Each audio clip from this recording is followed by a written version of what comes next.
على يعلم السر والنجوى ويسمع الشكر والشكوى. أحمده سبحانه وتعالى أسبغ علينا نعمه وغمرنا بواسع فضله، وأشهد أن لا إله إلا الله وحده لا شريك له، وأشهد أن محمدا عبده ورسوله صلى الله عليه وعلى آله وأصحابه الطيبين الطاهرين وسلم تسليما كثيرا كثيرا. أما بعد، فأوصيكم ونفسي بتقوى الله عز وجل. فاتقوا الله يا عباد الله، اتقوا الله وأطيعوه واعلموا أنكم ملاقوه، واتقوا يوما ترجعون فيه إلى الله ثم توفى كل نفس ما كسبت وهم لا يظلمون. أيها المؤمنون، আমরা এখন কৃত্রিম বুদ্ধিমত্তার যুগে অবস্থান করছি এবং এই নতুন প্রযুক্তির ফলে গুজব, গীবত এবং পরনিন্দার ঝড়, সাইক্লোন প্রবাহিত হচ্ছে। আজকে আমরা তিনটা বিষয় নিয়ে একটু সামান্য কোরআন হাদিসের দৃষ্টিতে আলোকপাত করব এবং তারপর কৃত্রিম বুদ্ধিমত্তা, যেটাকে আমরা এআই কিংবা আর্টিফিশিয়াল ইন্টেলিজেন্স বলি, এর মাধ্যমে যে বিষয়গুলো ঘটছে আমরা অনেকেই হয়তো সে ব্যাপারে ওয়াকিফাল নই এবং সতর্ক তো নই। এক্ষেত্রে আমাদের কিরূপ সতর্কতা অবলম্বন করা উচিত এবং কিভাবে এই যে গুজব, গীবত বা পরনিন্দার ঝড় চলছে এর বিরুদ্ধে নিজেদেরকে কি করে আমরা রক্ষা করতে পারবো, হেফাজত করতে পারবো, সেটা নিয়েই সংক্ষেপে আমরা আজকে আমাদের আলোচনা পেশ করব ইনশাআল্লাহ। আল কোরআন এবং আস সুন্নাহ আল্লাহ সুবহানাহু ওয়া তাআলার দেয়া সর্বশেষ জ্ঞানের দুটো ভান্ডার। মানব জাতিকে আল্লাহ সুবহানাহু ওয়া তাআলা দিয়েছেন শেষ নবী মুহাম্মদ সাল্লাল্লাহু আলাইহি সাল্লামের মাধ্যমে, যাতে তারা কিয়ামত পর্যন্ত একটা সুন্দর নীতিমালার আলোকে নিজেরা চলতে পারে, তাদের পরিবার, পরিজন, সমাজ, রাষ্ট্র এবং তাদের বিশ্ব তারা চালাতে পারে। আর এই জন্যেই ইসলামী শরিয়ত সালেহাতুন লিকুল্লি জামানিন ওয়া লিকুল্লি মাকান, প্রত্যেকটা যুগ এবং প্রত্যেকটা সময়ের জন্য এটি প্রযোজ্য, এটি সঙ্গতিপূর্ণ এবং এটি চির আধুনিক। শুধু তাই না, ইসলামী শরিয়া প্রত্যেক মানুষের ভালো মন্দের জন্যে যে চমৎকার বিধান রচনা দরকার সেদিকটাও রক্ষা করেছে, হেফাজত করেছে। মানুষের যে স্বভাব, বৈশিষ্ট্য, তার যে চাহিদা, জৈবিক চাহিদা, জীবনের চাহিদা, এর সব কিছুর সাথে সঙ্গতি রেখেই ইসলাম তার বিধান মানব জাতির উদ্দেশ্যে পেশ করেছে।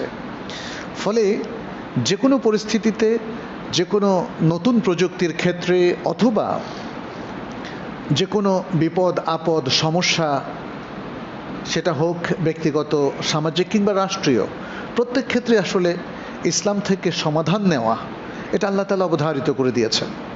আল কোরআন এবং আস সুন্নাহ ভিত্তিক সমাধান গ্রহণ করা, এটাই হচ্ছে মুসলিমদের একমাত্র করণীয়। যদিও আজকে আমরা দুঃখের সাথে লক্ষ্য করছি যে মুসলিম সমাজের বিশাল একটা অংশ কোরআন সুন্নাহর জ্ঞান অভিমুখী নয়।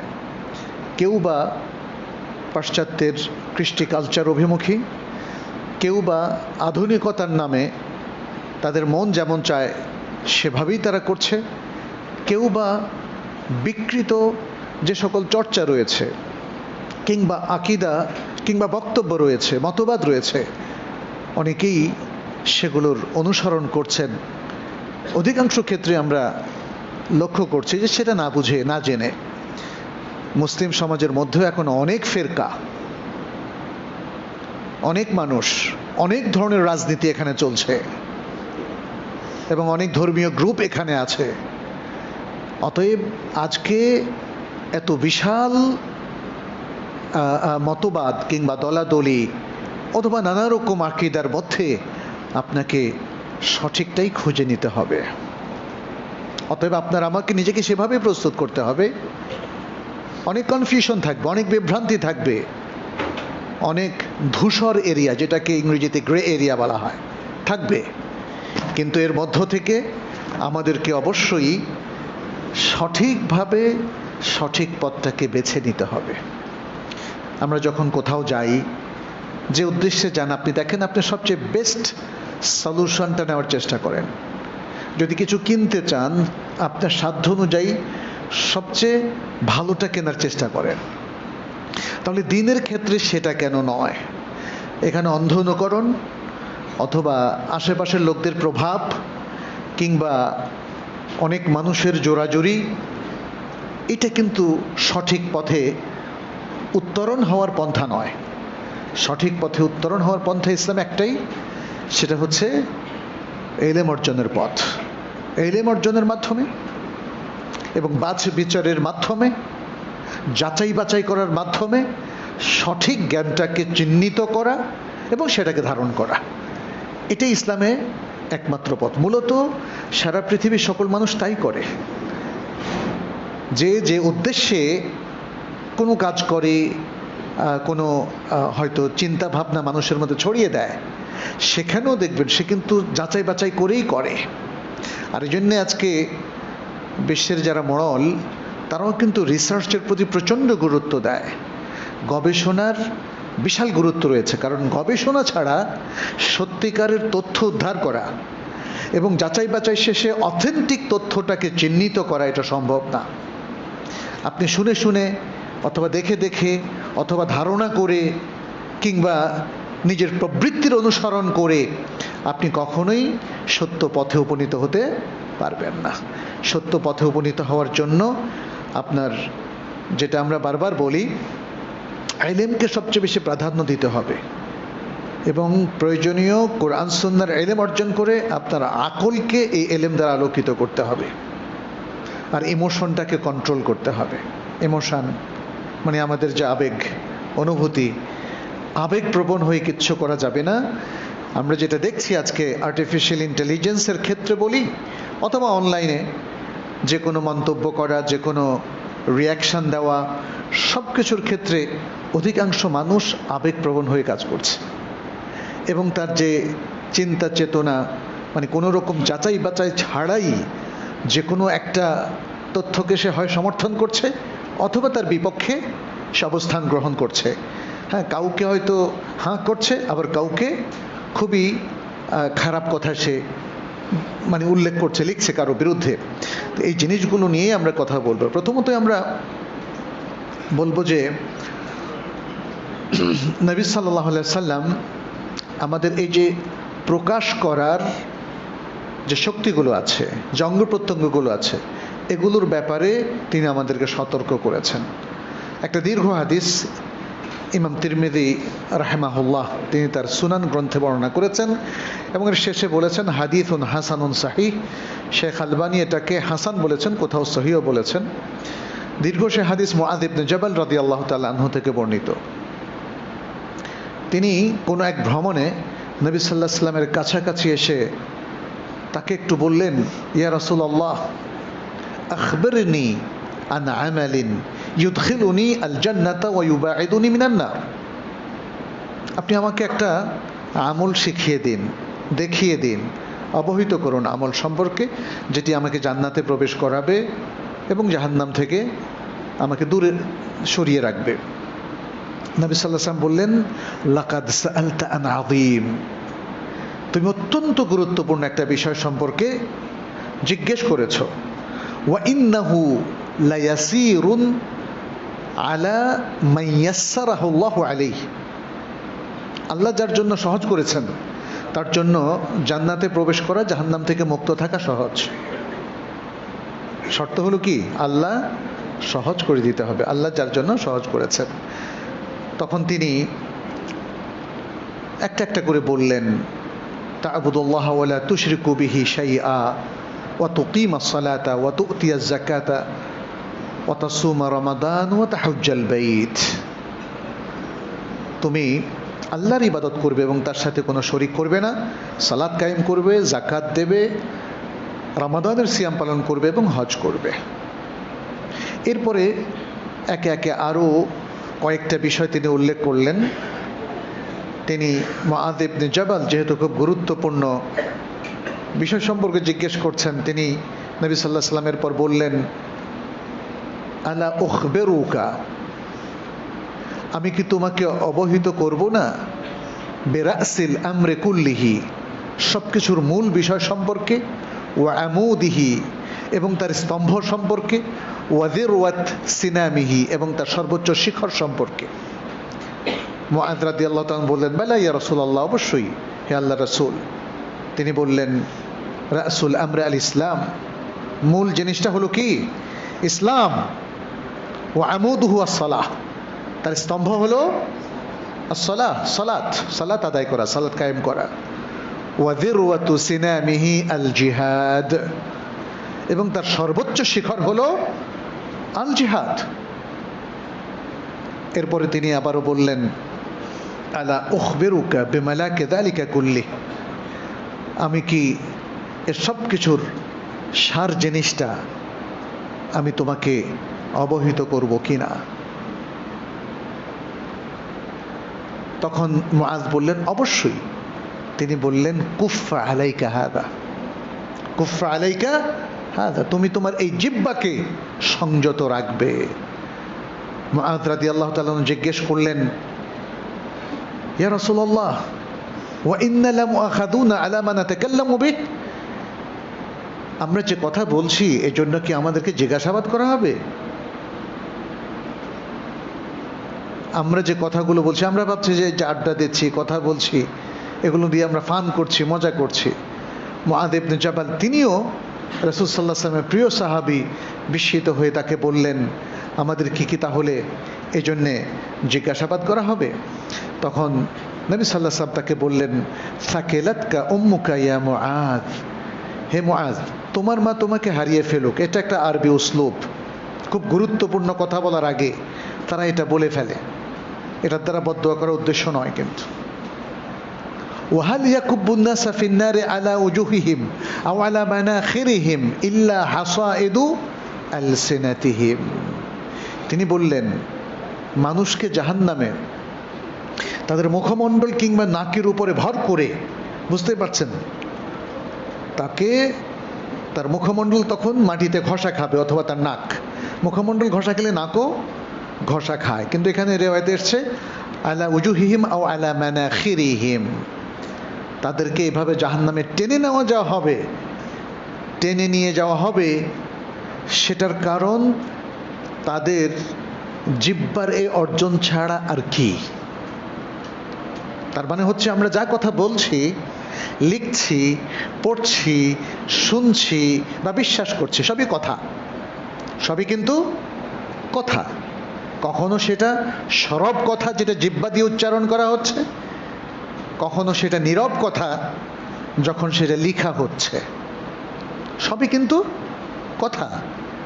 আল কোরআন যখন সশব্দে পড়া হয় সেটা কি কোরআন না? আল কোরআন যখন লেখা হয় সেটা কি কোরআন না? কোরআন। অতএব মুসহাফ, আপনারা জানেন মুসহাফ যেখানে কোরআন লিপিবদ্ধ থাকে, সেটার মর্যাদা আল্লাহর কাছে যেটা সংরক্ষিত আছে একই। তার কারণ বলা এবং লেখা দুটোই যেমন কোরআন, ঠিক তেমনি আমরা যা বলছি এবং যা লিখছি কিংবা যা পড়ছি, যে পড়াটা শুনছি অথবা যেটা পড়ে বিশ্বাস করছি, এগুলো সব একই জিনিস। এই কথাগুলোর উপর ভিত্তি করেই কেউ জাহান্নামে যাবে অথবা জাহান্নাম থেকে মুক্তি পাবে। অতএব এই হাদিসের মধ্যে আমাদের কাছে স্পষ্ট হয়ে গেল, আমরা যত কথাই বলি না কেন, লিখি না কেন, সব কিছুর জন্য আমাদেরকে জবাবদিহি করতে হবে। গীবাহ এটা একটা কঠিন একটা মারাদ, এটাকে আমরা অন্তরের মারাদও বলতে পারি, আবার জিহ্বার রোগও বলতে পারি, দুটোই। কারণ এটা তো শুধু অন্তরে থাকে না, অন্তরে যখন কারো ইচ্ছা হয় কারো গীবত করার, অন্তরের মধ্যে তার কাছে ভাল লাগে, যে আরেকজন সম্পর্কে যদি কিছু আমি বলতে চাই, তখন সে মুখ দিয়ে সেটা বলা শুরু করে, তখনই সেটা গিবা হয়। গিবার ব্যাপারে ইসলামের কঠোর অবস্থান। আল্লাহ সুবহানাহু ওয়া তাআলা তিনি সূরাতুল হুজরাতের 12 নম্বর আয়াতে স্পষ্ট করে দিয়েছেন গীবত করা যাবে না। এই যে আমরা গুজবের কথা বলছি, গীবতের কথা বলছি, কিংবা পরনিন্দা কিংবা চগলখড়ির কথা বলছি, এগুলো প্রথমেই সৃষ্টি হয় মানুষের কুধারণা থেকে। মনে মনে প্রথম মানুষ ধারণা করে, যে ধারণার পক্ষে আসলে কোনো দলিল নাই। এবং এই জন্যই সূরা আল হুজরাতের শুরুতে আল্লাহ সুবহানাহু ওয়া তাআলা ধারণা করতে নিষেধ করেছেন, ইয়া আইয়ুহাল্লাযীনা আমানু ইজতানিবু কাসীরাম মিনায-যন্নি ইন্না বা'দায-যন্নি ইসমুন ওয়া লা তাজাসসাসু। হে ঈমানদার লোকেরা, তোমরা বেশি বেশি ধারণা করা থেকে বিরত থাকো, কারণ কোনো কোনো ধারণা পাপ। এবং তোমরা মানুষের গোপন আয়েব বা দোষ অনুসন্ধান করো না। ওয়ালা ইয়াগতাব বা'দুকুম বা'দা, এবং তোমাদের একে যেন অন্যের গীবত না করে। আইয়ুহিব্বু আহাদুকুম আইয়াকুলা লাহমা আখিহি মাইতান ফাকারিহতুমু, তোমাদের কেউ কি তার মৃত ভাইয়ের গোশত খেতে পছন্দ করে? তোমরা তো তা পছন্দ করো। ওয়াত্তাকুল্লাহ ইন্নাল্লাহা গাফুরুর রহিম। তো এইভাবে আল্লাহ সুবহানাহু ওয়া তাআলা আমাদেরকে গীবত করতে নিষেধ করেছেন এবং বলেছেন ওয়াত্তাকুল্লাহ। এই আয়াতের শেষে কি বলেছেন? ওয়াত্তাকুল্লাহ, আল্লাহকে ভয় করো, আল্লাহকে ভয় করো। গীবতের প্রভাব অনেক খারাপ। আপনি যদি জানেন আপনার গীবত আপনার সবচেয়ে প্রিয়জন করছে, মুহূর্তেই কিন্তু প্রিয়জনের খাতা থেকে তার নাম কাটা যাবে কিনা। যেই হোক না কেন সে, মা বাবা, ভাই বোন, স্বামী কিংবা স্ত্রী, একে অন্যের গীবত করলে কেউ কিন্তু এটা সহ্য করতে পারে না। ভাই বোন, বন্ধু বান্ধব ইত্যাদি। গীবতের কারণে মানুষের সংসারও নষ্ট হয়ে যায়, শত্রুতা, চিরশত্রুতা তৈরি হয়। একইভাবে পরনিন্দা, দুটোর মধ্যে একটু ব্যস্কম আছে। গীবত নবী সাল্লাল্লাহু আলাইহি সাল্লাম তিনি স্পষ্ট করে এর সংজ্ঞা দিয়েছেন, বলেছেন যিকরুকা আখাকা বিমা ইয়াকরা, তুমি তোমার ভাই সম্পর্কে সেই সব কথা উল্লেখ করাটা গীবত যেটা তোমার ভাই অপছন্দ করে। আপনি আপনার সম্পর্কে আরেকজন বলুক, এরকম যে কোনো কথাই গীবত হতে পারে, সেটা সত্যই হোক আর মিথ্যাই হোক। নবী সাল্লাল্লাহু আলাইহি সাল্লামকে সাহাবায়ে কেরাম জিজ্ঞেস করলেন, যদি আমার ভাইয়ের মধ্যে যেটা আমি বলেছি সেটা থাকে? তিনি বললেন এটাই গীবত। থাকলে গীবত, আর যদি না থাকে তাহলে এটা অপবাদ, এটা ইফক, অপবাদ। সেটা আরো ভয়াবহ, ইফতেরা। আল কোরআন আল্লাহ সুবহানাহু ওয়া তাআলা ইফতেরা করার বিপক্ষে অনেকগুলো কথা বলেছেন। পাশাপাশি আছে যেটাকে আমরা পরনিন্দা বলি বা চগলখড়ি, নামিমা। এটা হচ্ছে অন্য কোনো ব্যক্তির কোনো নিন্দা প্রকাশ করা, তার কোনো আয়েব সমাজে ছড়িয়ে দেওয়া। এটা হলো নিন্দা জ্ঞাপন করা। এগুলো কাছাকাছি। আমরা কোরআনের মধ্যেও দেখি আল্লাহ সুবহানাহু ওয়া তাআলা কিন্তু এগুলোকে চরম অপরাধ হিসেবে উল্লেখ করেছেন, কবিরা গুনাহ হিসেবে উল্লেখ করেছেন, এবং এর জন্য তিনি নিজেই লানত করেছেন, নিজেই ধ্বংসের কথা উল্লেখ করেছেন এবং নিষেধ করেছেন কেউ যেন এভাবে যারা পেছনে কিংবা সামনে কোনো নিন্দা রটনা করে, গীবত কিংবা নামিমা যারা রটনা করে, যেন তাদের অনুসরণ না করা হয়। আল্লাহ সুবহানাহু ওয়া তাআলা বলছেন ওয়াইলুল লিকুল্লি হুমাযাতিল লুমাযা, ওয়াইলুন, ধ্বংস প্রত্যেক সামনে যারা নিন্দা জ্ঞাপন করে তাদের জন্যে এবং পিছনে যারা নিন্দা জ্ঞাপন করে তাদের জন্যে। যারা ফেসবুক কিংবা অনলাইনে নিন্দা জ্ঞাপন করে তাদেরকে দুই কাতারেও ফেলতে পারেন। বলার সাথে সাথে সেটা যখন সবার কাছে পৌঁছে যায়, অনেকটা সামনে বলার মতোই, তাই না? মুহূর্তেই তো পৌঁছে যায়, যখনই আপনি আপলোড করে দেবেন মুহূর্তে পৌঁছে যায়। আর পেছনে কারণ হলো মানুষ যখন ঘরে একা একই বসে করে তখন কিন্তু তার মধ্যে আর চক্ষু লজ্জা থাকে না, তখন সে যা ইচ্ছা তাই বলতে পারে। ফলে এখন যুদ্ধটা অনেক বেশি ঘনীভূত হয়ে গেছে। একজন ব্যক্তি আরেকজনকে যখন রিফিউট করে, ভয়ঙ্করভাবে করে, কারণ তার আশেপাশে কোনো ধরনের ভয়ভীতি নাই, চক্ষু লজ্জার বিষয় নাই, অন্য কেউ দেখছেও না, ইত্যাদি। আমরা আরেকটা আয়াতের মধ্যে দেখি আল্লাহ সুবহানাহু ওয়া তাআলা কি উল্লেখ করছেন। সূরা আল কালামের 10, 11, 12 নম্বর আয়াত, ওয়ালা তুতি কুল্লা হাল্লাফিম মাহিন হাম্মাজিম মাশাইম বিনামিম মান্নাইন লিল খাইরি মু'তাদিন আথিম। খুবই চমৎকার একটা নির্দেশনা। বললেন, তুমি সেই সব হলফকারী, শপথকারীর অনুসরণ করবে না যে লাঞ্ছিত, যে পেছনে মানুষের দোষ বলে বেড়ায় এবং মানুষের নিন্দা করে বেড়ায়, আর সে সকল কল্যাণকে বাধা প্রদান করে, সীমালঙ্ঘনকারী, পাপিষ্ঠ, এমন লোকদের অনুসরণ করবে না। কিন্তু আজকে আমাদের সমাজে কিন্তু এমন লোকদেরই প্রভাব বেশি। সমাজের প্রভাবশালী লোকদের মধ্যে আমরা দেখি যে অন্যায়কে বাধা দেয়, যে সীমাকে লঙ্ঘন করে এবং যে পাপকে জমিনে প্রতিষ্ঠিত করার জন্য চেষ্টা করে। সে কাজগুলো করা যাবে না। নবী সাল্লাল্লাহু আলাইহি সাল্লামের আরও অনেকগুলো বিখ্যাত হাদিস আছে যেগুলো তিনি এভাবে পরনিন্দুকদের ব্যাপারে বলেছেন। সহিহ মুসলিমের একটা বর্ণনা, লা ইয়াদখুলুল জান্নাতা নাম্মামুন, লা ইয়াদখুলুল জান্নাতা নাম্মামুন, যে ব্যক্তি নাম্মাম অর্থাৎ নামিমা করে বেড়ায়, অন্যের নিন্দা করে বেড়ায়, সে জান্নাতে প্রবেশ করবে না। আচ্ছা, এখানে আরো একটা জিনিস আমরা লক্ষ্য করি, এগুলো কাছাকাছি, যে গুজবগুলোর সাথে কিসের সম্পর্ক সবচেয়ে বেশি? মিথ্যার সম্পর্ক। মিথ্যার ব্যাপারে দেখেন নবী সাল্লাল্লাহু আলাইহি সাল্লাম থেকে অনেক কঠিন কথা আছে এবং কোরআনের মধ্যেও বিভিন্নভাবে মিথ্যাকে নিষেধ করা হয়েছে। যেমন নবী সাল্লাল্লাহু আলাইহি সাল্লাম বলছেন, ইয়াকা ওয়াল কাযিব ফাইন্নাল কাযিবা ইয়াহদি ইলাল ফুজুর ওয়া ইন্নাল ফুজুরা ইয়াহদি ইলান নার। সাবধান, তোমরা মিথ্যা কথা বলবে না, মিথ্যা থেকে নিজেকে রক্ষা করবে, কারণ মিথ্যা তোমাদেরকে পাপের দিকে নিয়ে যায়, পাপ তোমাদেরকে জাহান্নামের দিকে নিয়ে যায়। এরপরে হাদিসের শেষে এসেছে, ব্যক্তি মিথ্যা বলতে থাকে হাত্তা ইউকতাবা ইনদাল্লাহি কাযযাবা, মিথ্যা বলতে বলতে একসময় সে আল্লাহর কাছে কাযযাব বলেই লিখিত হয়ে যায়, কাযযাব বলে চিহ্নিত হয়ে যায়। এছাড়াও আমরা দেখি যে মিথ্যা বলার মধ্য দিয়ে ব্যক্তি কিন্তু অপবাদ আরোপ করে।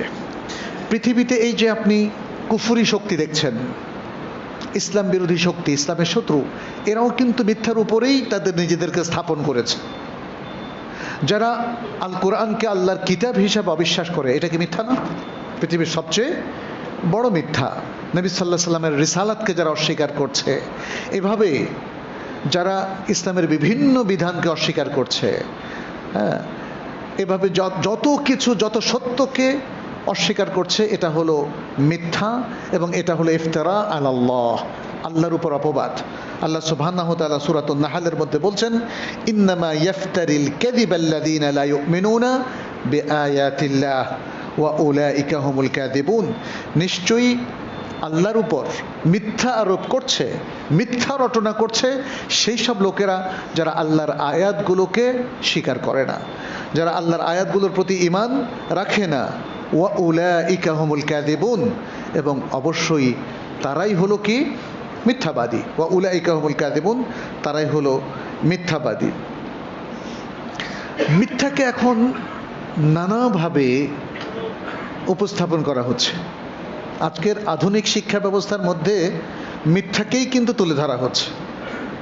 এই যে ফ্রয়েডীয় তত্ত্ব, ডারউইনের তত্ত্ব, এরকম আরও অনেকগুলো তত্ত্ব, গ্রিক দর্শন, রোমান দর্শন কিংবা ভারতীয় দর্শন, এগুলোর মধ্যে সকলেই মিথ্যার কারসাজি আর কারসাজি। সেখানে ওহীর কোনো বক্তব্য আপনি সেখানে পাবেন না। তাহলে আজকের আধুনিক শিক্ষা ব্যবস্থাও কিন্তু মিথ্যাকেই তুলে ধরছে।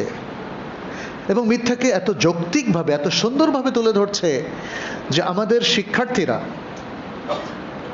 তারা কিন্তু এগুলোকে নিচ্ছে। আপনি সমাজ বিজ্ঞানের বইগুলো পড়ে দেখেন, অ্যানথ্রোপোলজি বা নৃবিজ্ঞানের বইগুলো পড়ে দেখেন, সেখানেও কিন্তু বলা হচ্ছে সকল ধর্ম মানব রচিত। তাহলে ইসলামটা কি আর বাদ থাকলো? আর এমন কিছু কনফিউজড বক্তব্য সেখানে দেওয়া হচ্ছে, সেটাকে কিন্তু আমাদের শিক্ষার্থীরা নিয়ে নিচ্ছে। ফলে আজকে মুসলিম সমাজে আমরা যারা হয়তো দিন প্র্যাকটিস করছি, আমাদের সন্তানরা কিন্তু অনেক ঝুঁকির মধ্যে আছে, এটা আমরা খেয়াল করছি না। তাকে আমরা বিভিন্ন সাবজেক্টে, আধুনিক সাবজেক্টগুলোতে পড়াচ্ছি, পাশ্চাত্যে পাঠিয়ে দিচ্ছি বিভিন্ন ইউনিভার্সিটিতে, কিন্তু কি আকীদা আর কি হয়ে তারা ফিরে আসছে এটা কিন্তু আমরা খুব বেশি খেয়াল করছি না। তাদের ক্যারিয়ার অথবা তাদের ভালো একটা চাকরি, অনেক বড় স্যালারির চাকরি, এটা আমাদের কাছে অনেক বড় হয়ে গেছে।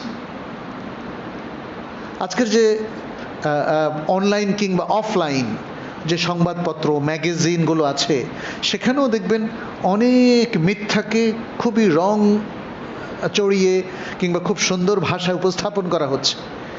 অধিকাংশ মানুষের অভ্যাস হলো যখন খুব সুন্দর করে লেখা কিছু পড়ে সে প্রভাবিত হয়ে যায়, বিশ্বাস করে ফেলে। আমি তো পড়েছি অমুক পত্রিকায়, অমুক বইতে পেয়েছি, কিন্তু যাচাই কি করেছেন? আপনি পেয়েছেন, ভালো কথা, যাচাই করেছেন?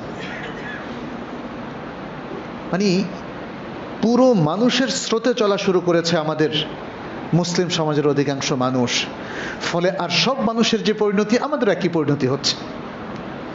এটা অবশ্য আল্লাহর নিয়ম। ভুল পথে পা বাড়ালে সত্যকে পাবেন না। বিভ্রান্তিকে গ্রহণ করলে আপনি সুন্দরকে পাবেন না, আল্লাহ এবং রাসূলের পথে চলতে পারবেন না।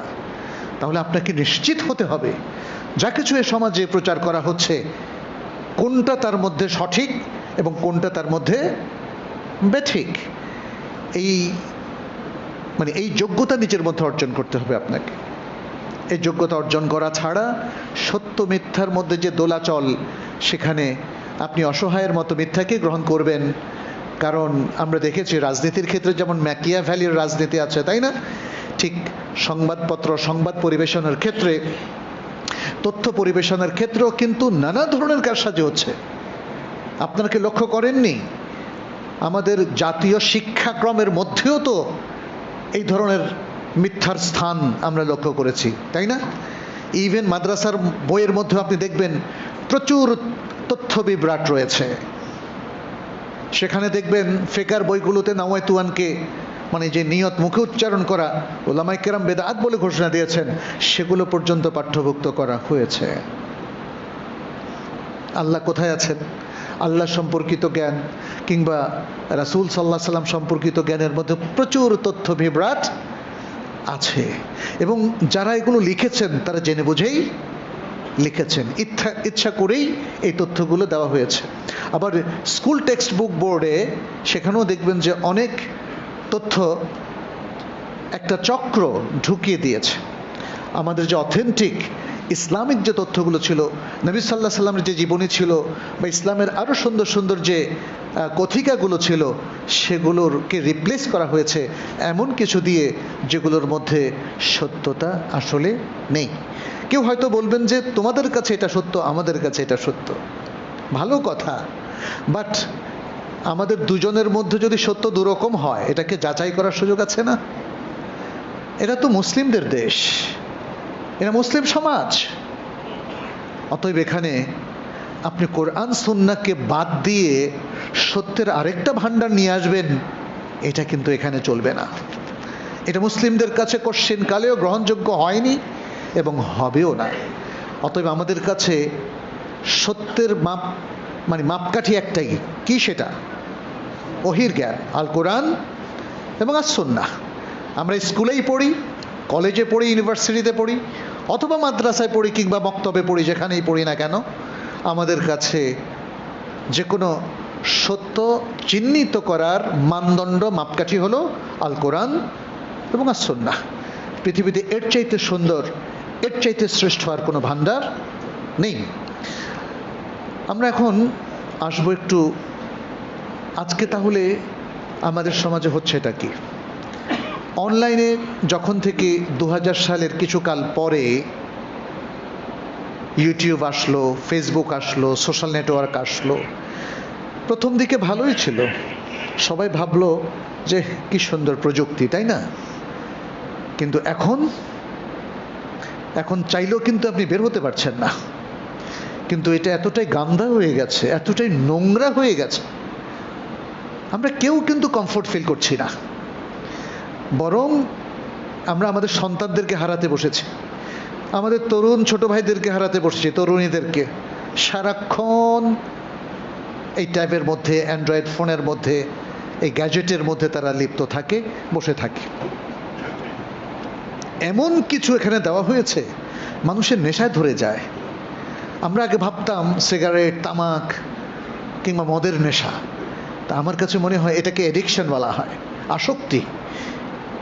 এখন মানে ওই সমস্ত খাদ্যদ্রব্যের নেশার চাইতে এই নেশাটা এখন ভয়ঙ্কর। এই নেশাটা ভালো ভালো মানুষকেও আক্রান্ত করে ফেলছে। আর এর মধ্যে যে কন্টেন্টটা আমরা পাই, যে কথাগুলো, বক্তব্যগুলো, অধিকাংশই কিন্তু শরিয়ার দৃষ্টিভঙ্গিতে গ্রহণযোগ্য নয়। আপনি হয়তো বা ভালো কিছু সার্চ করছেন, কিন্তু আপনার সামনে যেটা আসছে এর 90%ই হচ্ছে শরিয়া লঙ্ঘনকারী বস্তু, কন্টেন্ট।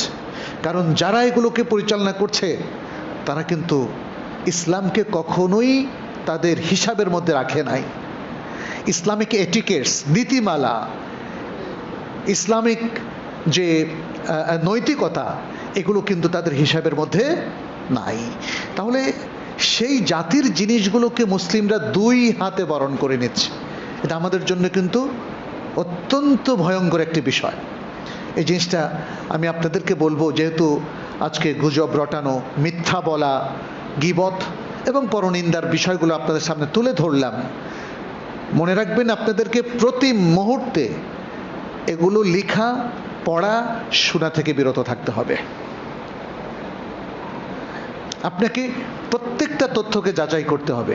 আল্লাহ আপনাকে যে ইনস্টিংক্টিভ, স্বতঃস্ফূর্ত যে মেধা, আকল এবং আপনার দিনদারি দিয়েছেন, এটার দ্বারা আপনি খুব সহজেই বুঝতে পারবেন।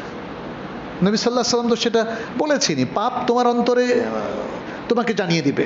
মা হাকা ফি সাদরিক, তোমার অন্তরের মধ্যে একটা জিনিস অনুরণিত হতে থাকবে যে তুমি পাপ করছো। এর জন্য তোমাকে বিশাল বড় বক্তব্য নিয়ে আসতে হবে না, দলিল নিয়ে আসতে হবে না। অতএব আজকে অনলাইন ভিত্তিক এই যে বিষয়গুলো, এখানে আমাদেরকে যাচাই করার প্রয়োজন আছে। যেহেতু সূরা হুজরাতে সে বিখ্যাত আয়াতে আল্লাহ সুবহানাহু ওয়া তাআলা সেটা যাচাই করার নির্দেশনা দিয়েছেন, ইয়া আইয়ুহাল্লাযীনা আমানু ইন জাআকুম ফাসিকুম বিনাবাইন ফাতাবায়ানু। হে ইমানদার লোকেরা, তোমাদের কাছে যদি কোনো ফাসিক ব্যক্তি কোনো তথ্য নিয়ে আসে, তাহলে তোমরা সেটা যাচাই করবে।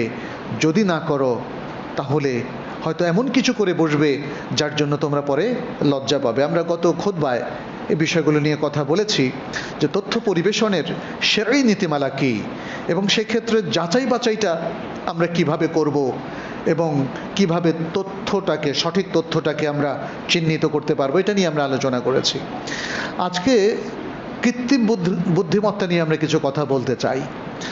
কৃত্রিম বুদ্ধিমত্তা খুব অল্প সময়ের মধ্যে, যদি অনেক আগ থেকেই তারা গবেষণা করছে, বাট এটা আমাদের কাছে অ্যাভেলেবেল হয়েছে গত প্রায় 1-1.5 বছর থেকে, এবং এখন প্রতিদিন অন্য মাত্রা পাচ্ছে। যেহেতু এর উপর অনেকগুলো কোর্স চালু হয়ে গেছে, ইউটিউব চ্যানেলে অনেকগুলো তথ্য আমাদের সামনে চলে এসছে, আপনি এভাবে ব্যবহার করতে পারেন, এই করতে পারেন, সে করতে পারেন, তাই না? এখন দেখা যাচ্ছে ছোট ছোট বাচ্চারাও কৃত্রিম বুদ্ধিমত্তা দিয়ে একজন মানুষের ছবি তৈরি করে ফেলে। এখন তো আরও সহজ, আপনি জাস্ট বলবেন আমি একটা নাটক চাই, 5 মিনিটের একটা নাটক, এই এই এই এই হয়তো বা ওই লোকরা এখন জীবিতই নাই, তাদের ব্যাপারে একটা নাটক আপনি করে ফেললেন। এটাকে নাটক আমি নাম দিয়েছি, যেহেতু মিথ্যা, কল্পিত কাহিনী। বাট যখন আপনি এটাকে আপলোড করে দিলেন, মানুষ তো এটাকে আর কল্পিত মনে করবে না, মানুষ ভাববে যে এটা আরেকটা ঘটনা। অনেক মিথ্যা ঘটনাকেও আপনি এখন রঙিন করে তৈরি করতে পারেন, পারেন কি না? যেহেতু মানুষের চেহারাকে আপনি নকল করতে পারছেন কৃত্রিম বুদ্ধিমত্তা দিয়ে, তার কণ্ঠস্বরকে নকল করতে পারছেন। ঘটনা যেটা ঘটে নাই আপনি সেটা ঘটায় দিলেন। কি অদ্ভুত ব্যাপার! এটা আমার মনে হয় 2 বছর আগেও এটা আমাদের মাথায় ছিল না, কল্পনাও ছিল না, যে আমরা এমন একটা চিত্র তৈরি করব যে চিত্র কখনো ঘটে নাই। আমি আমার ভাই সম্পর্কেও পারবো, আমার পরিবারভুক্ত অন্য আত্মীয় স্বজন সম্পর্কে পারবো, বন্ধু অথবা যে যাকে আমি পছন্দ করি না তার সম্পর্কে আমি পারবো, সেও আমার সম্পর্কে পারবে। তাহলে সমাজটা দেখেন, কৃত্রিম বুদ্ধিমত্তা এটাকে যদি কিছুটা পজিটিভলি ব্যবহার করা যেত হয়তো আমরা কিছু কল্যাণ পেতাম। আমি মনে করি না যে কৃত্রিম বুদ্ধিমত্তার মতো জিনিস পৃথিবীর প্রয়োজন আছে। I don't think so. But কেন এই বিজ্ঞানের অগ্রযাত্রা হলো এটা আপনারা জানেন। এখানে মানুষের বিলিয়ন ট্রিলিয়ন ডলার ইনভেস্ট আছে। তারা এই টাকাগুলো আপনাকে এঙ্গেজ করতে না পারলে তুলতে পারবে না। এখন আপনাকে এঙ্গেজ করতে হলে যদি আপনি ইসলামের নীতিমালা মেনে চলেন তাহলে তো এঙ্গেজড হবেন না। তাইলে এত অল্প এঙ্গেজমেন্ট দিয়ে তাদের টাকা উঠে আসবে না। ফলে হাজার হাজার এঙ্গেজমেন্ট, আপনি আমার বিরুদ্ধে, আমি আপনার বিরুদ্ধে, তাই না? এখন একের পর এক crore crore billion billion content তৈরি হবে এটা দিয়ে।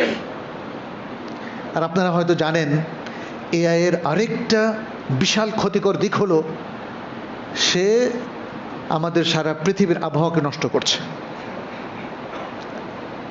এআই পরিচালনা করার জন্য যে এনার্জি লাগে সে এনার্জি উৎপাদন করতে গিয়ে পৃথিবীর আবহাওয়া নষ্ট হচ্ছে। যে গ্রিন আবহাওয়ার গ্রিন থাকছে না, সেটা একটা বিশাল ব্যাপার। আপনারা পড়াশোনা করবেন, দেখবেন যে এখানে আসলে হচ্ছে এটা কি, কত ক্ষতিকর এআই এর বহুল ব্যবহার, সেটা আপনারা বুঝতে পারবেন। সেকেন্ড হচ্ছে এআই দিয়ে আমি দেখলাম যে অনেক মানে মানুষ যারা হয়তো দিনদার তারাও একটা ছবি বানিয়ে ফেলতেছে। তারা ধারণা করছে এটা যেহেতু একদম রিয়েল মানুষের ছবি, ফলে এটা হারাম কোথায়? হারাম তো হবেই। এআই দিয়ে কারো কৃত্রিম নকল ছবি বানানো হারাম। আমাদের সকল মুফতিরা এই ফতোয়া দেবেন, কারণ নবী সাল্লাল্লাহু আলাইহি সাল্লাম তাসবির বানানোকে হারাম বলেছেন না, এবং বলেছেন আশাদ্দুন নাসি আযাবান ইয়াউমাল কিয়ামাতি আল মুসাউবিরুন, কিয়ামতের দিন সবচেয়ে বেশি কঠিন আযাবযুক্ত ব্যক্তি হবে কে? যারা তাসবির বানায়। এখন তাসবির অনেকভাবে বানানো হয়, তুলি দিয়ে বানানো হয়, কলম দিয়ে বানানো হয়, পাহাড়ের গায়ে খোদাই করে বানানো হয়, পাথর খোদাই করে বানানো হয়, স্কাল্পচার বানানো হয়, আর এখন এআই দিয়ে বানানো হয়। কেন আল্লাহ সুবহানাহু ওয়া তাআলা তাদেরকে কিয়ামতের দিন বলবেন এরা হচ্ছে আমার সাথে যুদ্ধে লিপ্ত হয়েছে, প্রতিযোগিতা লিপ্ত হয়েছে, এখন তোমাদের বানানো এই প্রাণীগুলোকে তোমরা এখন জীবন দাও। তার মানে হচ্ছে আপনি যেগুলোকে বানিয়েছেন সেগুলোর জীবন দিতে আপনাকে বলা হবে। কিন্তু আমরা যখন ডিজিটাল ক্যামেরায় ক্লিক করি, এটা কি আমরা বানিয়েছি? না, এটা হলো ইমেজ যেটাকে আমরা সংরক্ষণ করেছি, সেভ করেছি মাত্র, নাথিং এলস। এই ইমেজটা কিন্তু বানানো হয় নাই। এখানে যে সফটওয়্যারটা, ক্যামেরার সফটওয়্যার, ওটা আপনার রিয়েল ইমেজটাকে জাস্ট সেভ করেছে, নাথিং এলস। কিন্তু এআইকে যখন আপনি বলবেন একটা লোক বানিয়ে দিতে, সে কিন্তু নিজের থেকে বানাচ্ছে। সে তার টেকনোলজি ইউজ করে হয়তো কয়েক সেকেন্ডের মধ্যে বানাচ্ছে, ঠিক আছে, কয়েক সেকেন্ডে বানানোর মাধ্যমে এটা হালাল হয়ে যাবে এমন না। আজকের প্রযুক্তি মানুষকে অনেক গতি দিয়েছে। আমরা প্লেনে, রকেটে চলতে পারি, তাই না? অনেক গতি না? একটা সময় হেঁটে যেতে হতো, ঘোড়ায় যেতে হতো, গরুতে চড়ে, গরুর গাড়িতে যেতে হতো, তাই না বাংলাদেশে? কিন্তু এখন গতি বৃদ্ধি পাওয়ার কারণে কোনো পাপ সেটা পূর্ণ হয়ে যায় না। এটা একটা বিষয়। আর যদি আপনি এই এআই টেকনোলজিটাকে ইউজ করেন কোনো গুজব তৈরির জন্যে, কোনো গীবত তৈরির জন্যে, কারো নিন্দা জ্ঞাপনের জন্যে, কোনো মিথ্যা তথ্য পরিবেশন করার জন্যে, অথবা সমাজের মধ্যে একটা অস্থিরতা তৈরি করার জন্যে, কিংবা রাজনৈতিক একটা সংঘর্ষ বাঁধানোর জন্যে, কিংবা মুসলমানদের মধ্যে কিছু ক্ষতি করার জন্যে, তাহলে হাদ্দিস ওয়ালা হারাজ, এগুলো যে হারাম এতে কোনো সন্দেহ আছে? প্রিয় ভাইরা, একটা নতুন জিনিস আসলেই সব কিছুই আপনি হালাল মনে করার কোনো কারণ নেই। নতুন যে কোনো প্রযুক্তিকে কিভাবে হালাল পন্থায় ব্যবহার করতে হবে সে নীতিমালা আমাদের জেনে নিতে হবে।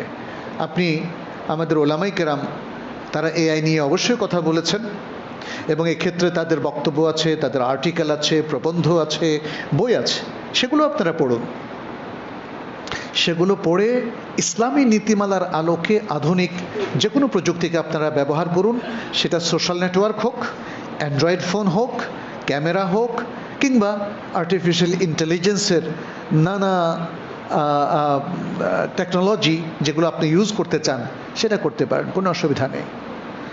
আর্টিফিশিয়াল ইন্টেলিজেন্স তো এখন এতটাই বিশেষ করে আমাদের সাধারণ মানুষদের জন্য অদ্ভুত সব কিছু কাজ করে দিচ্ছে, আমরা বিস্মিত হই।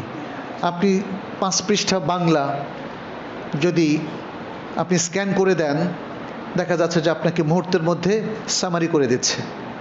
এখান থেকে প্রশ্ন বানাতে চান, প্রশ্ন করে দিচ্ছে। এমসিকিউ করতে চান, সেটা করে দিচ্ছে। বাংলাটা বাংলায়, আবার যদি বলেন না এটাকে ইংরেজি করে দাও, সাথে সাথে করে দিচ্ছে। আবার যদি বলেন এটাকে আরবি করে দাও, তাও করে দিচ্ছে। আমাদের সাবধান হতে হবে। আর কয়েকটা জিনিস তাহলে এখানে আমি আবারও আপনাদেরকে স্মরণ করিয়ে দিতে চাই। এক হলো এআই এর যথেচ্ছ ব্যবহার, এটা করা যাবে না। এখানে দেখতে হবে ইসলাম কি বলেছে, এর ব্যবহার ইসলামিক নীতিমালার আলোকে নিশ্চিত করতে হবে। দ্বিতীয় হচ্ছে এআই মাধ্যমে আমরা যে ইনফরমেশনগুলো পাচ্ছি, এই ইনফরমেশনগুলো যাচাই করতে হবে। এআই কৃত্রিম, আপনি বুঝতেই পারছেন, এটা আল্লাহর পক্ষ থেকে আসে নাই। আল্লাহ এটাকে এইভাবে তৈরি করেননি। আল্লাহ বান্দাকে কিছু বুদ্ধিমত্তা দিয়েছেন, সেই বুদ্ধিমত্তা দিয়ে এই কৃত্রিম বুদ্ধিমত্তা তৈরি করেছে। এখানের যে ক্যামেরাটা, এই ক্যামেরাটা কি আল্লাহ নিজের হাতে তৈরি? না, কিন্তু আল্লাহ তার বান্দাকে শক্তি দিয়েছেন, সেই শক্তি প্রয়োগ করে সে এই মেশিনগুলো তৈরি করেছে। অতএব এই মেশিনগুলো অথবা এগুলোর যে খারাপ দিকগুলো আছে, আল্লাহ তার জন্য কিন্তু পাকড়াও করবেন। যেমন বঙ্গোপসাগরে আজকে ঝড় হয়েছে, আমাদের অনেক ক্ষতি হয়েছে, এর জন্য কি আল্লাহ আমাদেরকে পাকড়াও করবেন? আজকে মুষলধারে বৃষ্টি হয়ে বুক পরিমাণ পানি হয়ে গেছে মিরপুরে, ধরেন, এর জন্য কি আল্লাহ আমাদেরকে পাকড়াও করবেন? আল্লাহ তার নিজের কাজের জন্য বান্দাদেরকে কোনোদিন পাকড়াও করবেন না। আল্লাহ বান্দাদের কাজের জন্য বান্দাকে পাকড়াও করবেন যদি তারা তার শরঈ নীতিমালার বাইরে এবং তার নির্দেশের বাইরে গিয়ে অন্যায় কিছু কাজ করে ফেলে, আল্লাহ তার জন্য তাদেরকে ধরবেন। অতএব প্রিয় ভাইরা, আধুনিক প্রযুক্তি আমাদের অনেক কিছুকে সহজ করে দিয়েছে, কিন্তু আমাদেরকে পাপের সাগরে ডুবিয়ে দিয়েছে। অতএব এই পাপের সাগর থেকে নিজেদেরকে মুক্ত রাখুন, মুক্ত করুন, দ্বীনের পথে চলুন। যত প্রযুক্তিই আসুক না কেন, আপনার বয়স আমার বয়সে আগের মতো রয়ে গেছে। 60-70, খুব ভাগ্য ভালো থাকলেই এই বয়সটা আমরা পাই, তার আগেই অনেকের মৃত্যু হয়ে যায়। অতএব মৃত্যুর জন্য প্রস্তুতি গ্রহণ করুন। আল্লাহর কাছে ফিরে যেতে হবে, সেই জন্যে আল্লাহর তাকওয়া অবলম্বন করুন। ওয়াত্তাকু ইয়াওমান তুরজাউনা ফিহি ইলাল্লাহ, সেই দিনটাকে ভয় করুন যেদিন আল্লাহর কাছে ফেরত যাবেন। অতএব আধুনিক যে কোনো প্রযুক্তি, যে কোনো যন্ত্র, যে কোনো ইলেকট্রনিক্স, যে কোনো বিষয় ব্যবহারের ক্ষেত্রে ইসলামী নীতিমালা মেনে চলুন। এবং গুজব, গীবত, পাপ, মিথ্যা, পরনিন্দা, নামিমা, চগলখড়ি, এরকম আরও যে পাপগুলো আছে, এবং বিশেষ করে মানুষের অধিকার নষ্ট করা, মানুষের ইমেজ নষ্ট করার যে ষড়যন্ত্রগুলো আছে, এ সব কিছুকে পরিহার করতে হবে। আরেকটা কথা জাস্ট রিমাইন্ডার হিসাবে বলবো, সেটি হচ্ছে আমরা এই গীবতের মধ্যে দেখি অনেক সময় আলেমরাও এ থেকে রেহাই পান না, এবং এটা মুসলিম উম্মার সবচেয়ে বড় ক্ষতিকর দিক হচ্ছে অন্যদের গীবতের চাইতে আলেমদের গীবত করা। একজন আলেম যিনি সত্য প্রচার করছেন, তাকে আপনি বিতর্কিত করে দিচ্ছেন তার ব্যাপারে মিথ্যা কিছু রটনা করে। আমরা দেখতে পাচ্ছি এখন সমাজে তো এগুলো প্রচুর চলছে। একটা জিনিস মনে রাখতে হবে, আমাদের ওলামায়ে কেরাম বারবার আমাদেরকেও তাম্বিহ করেছেন, লুহুমুল উলামায়ে মাসমুমা, আলেমদের গোশত হলো বিষযুক্ত। এটা কেন বলেছে? কারণ গীবত করাটা হলো মৃত ব্যক্তির গোশ খাওয়া, আর সেই গোশটা যদি হয় বিষযুক্ত তাহলে কি হবে? কঠিন একটা অবস্থা হবে। আল্লাহ আমাদেরকে রক্ষা করুন, আল্লাহ আমাদেরকে ক্ষমা করুন, আল্লাহ আমাদেরকে তার দেওয়া এবং তার রাসূল সাল্লাল্লাহু আলাইহি সাল্লামের দেওয়া নীতিমালা অনুসরণ করার আমাদেরকে তৌফিক এনায়েত করুন। আকুলু কাওলি হাযা ওয়া আস্তাগফিরুল্লাহ লি ওয়া লাকুম ওয়া লিসাইরিল মুসলিমিন ফাস্তাগফিরুহু ইন্নাহু হুয়াল গফুরুর রহিম।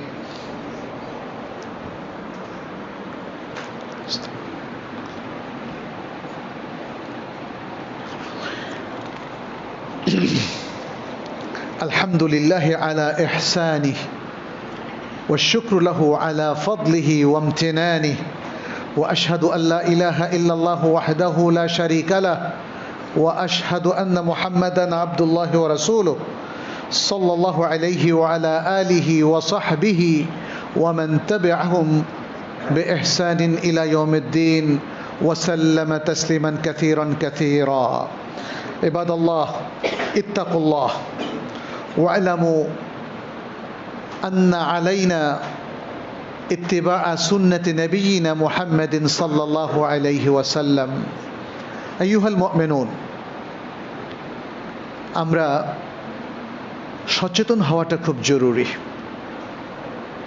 ইলমের পাশাপাশি সতর্কতা অবলম্বন আজকের প্রত্যেকটা কাজে এটা শরিয়ার নির্দেশনা, সার্বক্ষণিক নির্দেশনা আমাদের জন্য রয়েছে। কারণ আমাদের প্রত্যেকটা কাজেই এখন হক আর বাতিলের একটা দ্বন্দ্ব তৈরি হয়ে গেছে।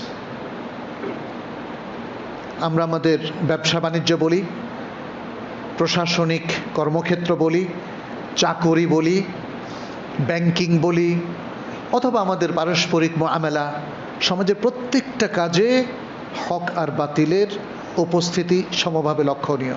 হক তো চিরন্তন আছেই, বাট বাতিল এসে হানা দিচ্ছে বারবার আমাদের সত্য কাজটাকে, ভালো কাজগুলোকে ভণ্ডুল করে দেওয়ার জন্য, জীবনটাকে কলুষিত করে দেওয়ার জন্য, সমাজটাকে বিচ্যুত করার জন্যে এই কাজগুলো ব্যাপকভাবে হচ্ছে। অতএব মুসলিমদের সতর্কতাটাও এখন খুব জরুরি হয়ে পড়েছে।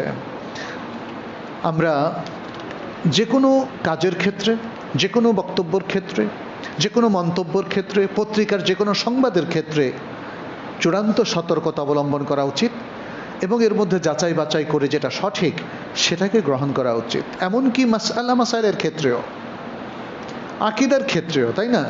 আকীদা তো হলো সবচেয়ে গুরুত্বপূর্ণ, ঈমান এবং আকীদা। এক্ষেত্রেও যে কোনো ব্যক্তি যাই বলেন সেটাকে গ্রহণ করা যাবে না। সত্য ইলমটা কি এটা আমাদেরকে একটু খুঁজে বের করতে হবে, সত্য তথ্যটা কি। ঠিক তেমনি আমাদের অন্য অন্য যে কোনো বক্তব্য, সমাজে দেখবেন যে অনেক জাল হাদিসও তো আছে না? ওটা তো হাদিস না, বাট হাদিস হিসাবে প্রচার করা হচ্ছে। খুব গুরুত্বপূর্ণ তথ্য প্রবাহ আমরা দেখি জাল হাদিসের আলোকে বাংলাদেশে মাহফিলের বক্তারাও বলছেন। ফলে যাই যদি শোনেন তাই যদি গ্রহণ করেন তাহলে সমূহ বিপদের মধ্যে আমাদেরকে পড়তে হবে। ঈমান আকীদা নিয়ে প্রশ্ন উঠবে, আমাদের ইবাদতগুলো সঠিকভাবে হচ্ছে কিনা সেটাও কিন্তু অত্যন্ত বড় ধরনের ঝুঁকির মধ্যে পড়বে। হয়তো না জেনে কখনো ভুল হলে আল্লাহ ক্ষমা করবেন, কিন্তু আপনাকে আমাকে তো সতর্কতা অবলম্বন করতে হবে। সত্যটাকে জানার যে একটা চিরন্তন অবিরাম প্রচেষ্টা, সেটাকে তো বন্ধ করা যাবে না। সেই প্রচেষ্টা যদি অব্যাহত থাকে তবেই আল্লাহ সুবহানাহু ওয়া তাআলা আমাদের বাকি ভুলগুলো ক্ষমা করবেন। এই কারণেই তো নবী সাল্লাল্লাহু আলাইহি ওয়াসাল্লাম বলেছেন, মান ইজতাহাদা ফাআসাবা ফালাহু আজরান। যে ব্যক্তি চেষ্টা সংগ্রাম করলো, ইজতিহাদ মানে কি? ইজতিহাদ মানে শুধু গবেষণা না, ইজতিহাদ মানে যে কোনো সত্য জানার ক্ষেত্রে, সঠিক আমল করার ক্ষেত্রে যে চূড়ান্তভাবে চেষ্টা সংগ্রাম করে গেল এবং সঠিক সিদ্ধান্তে উপনীত হলো, তার সওয়াব হলো দুটো। আর যে ব্যক্তি চেষ্টা সংগ্রাম করে গেল তারপরেও সে সঠিক হতে পারলো না, সে ভুল কাজ করলো, তার সওয়াব হলো একটা, এবং তাকে কোনো পাপ দেওয়া হচ্ছে না। কারণ সে অবিরামভাবে সত্যে উপনীত হওয়ার জন্যই চেষ্টা করছিল, সে সতর্ক ছিল, সে সাবধানতা অবলম্বন করেছে। এবং এই সব কিছু করার পরেও মানবিক ত্রুটির কারণে, মানুষের সবার সাধ্য তো একরকম নয়। মানবিক ত্রুটির কারণে সে ভুল সিদ্ধান্তে উপনীত হওয়ার কারণে আল্লাহ তার ভুলগুলোকে ক্ষমা করে দিলেন। বরং শুধু তাই না, সে যে চেষ্টা অব্যাহত রেখেছিল সত্যে উপনীত হওয়ার জন্যে, সেজন্য তাকে একটা সওয়াব দান করলেন। কি সুন্দর ইসলাম, কি সুন্দর! আল্লাহ কারোর প্রতি কোনো জুলুম করেন না, না দুনিয়াতে না আখিরাতে। কিন্তু দুনিয়াতে যা কিছু হয় প্রিয় ভাইরা, এর জন্য আমাদেরকে ধৈর্য ধারণ করতে হবে। আল্লাহর উপর তাওয়াক্কুল নষ্ট করা যাবে না, আল্লাহর উপর ঈমানকে ত্রুটিপূর্ণ করা যাবে না। পূর্ণ ঈমান রেখে, পূর্ণ তাওয়াক্কুল রেখে এবং আল্লাহর উপর পূর্ণ বিশ্বাস রেখে আমাদেরকে কাজে এগিয়ে যেতে হবে। আপনি দুনিয়ার সামান্য কোনো একটা বিপদের কারণে, সমস্যার কারণে যদি ঈমান হারান, তাহলে আপনি বড় ধরনের লসে পড়বেন, তাই না? সামান্য ত্রুটি, সমস্যা, এগুলোর কারণে ঈমানের মতো এত বিশাল সম্পদ হারানো উচিত নয়, বুদ্ধিমানের কাজ নয়। নবী রাসূলদের জীবনে এত এত বিপদ এসেছে, কখনো কখনো তাদের জীবন চলে যাওয়ার মতো অবস্থা সৃষ্টি হয়েছে, কিন্তু তারা কখনো ঈমান হারা হননি। অতএব আমাদেরকেও সেটা মনে রাখতে হবে। আজকের এই আধুনিক জীবন আমাদেরকে বারবার ঈমান থেকে বের হয়ে যাওয়ার হাতছানি দেয়, আমাদেরকে বারবার বিভ্রান্ত করে, আমাদেরকে ত্রুটিপূর্ণ জীবনের দিকে ডাকে, আমাদেরকে পাপের দিকে আহ্বান করে। অতএব সতর্কতা এখন আগের চাইতেও বেশি প্রয়োজন। একদিকে ঈমান রক্ষা করার তাগিদ, অন্যদিকে বিশুদ্ধভাবে ইবাদত করার প্রয়োজনীয়তা, এবং অন্যদিকে নিজেদের আখলাক, নৈতিকতা এবং ঈমান আকীদা রক্ষা করা। আল্লাহ আমাদের সবাইকে তৌফিক দান করুন। ভুল বিভ্রান্তি থেকে আল্লাহ আমাদেরকে রক্ষা করুন, আমাদেরকে হেদায়েতের পথে রাখুন। আল্লাহ আমাদের যাবতীয় মুসিবত এবং সমস্যা থেকে রক্ষা করুন। আমাদের মধ্যে যারা অসুস্থ তাদেরকে সুস্থ করে দিন। আমাদের সমাজকে পাপমুক্ত করুন। আমাদের এই দেশে, এই সমাজে যে সকল ষড়যন্ত্র রয়েছে, ইসলাম বিরোধী কার্যক্রম রয়েছে, কিংবা বড় বড় পাপকে এই সমাজে প্রতিষ্ঠিত করার ষড়যন্ত্র রয়েছে, আল্লাহ তা থেকে আমাদের সমাজকে, দেশকে এবং আমাদের মানুষদেরকে রক্ষা করুন। আল্লাহ যেন আমাদের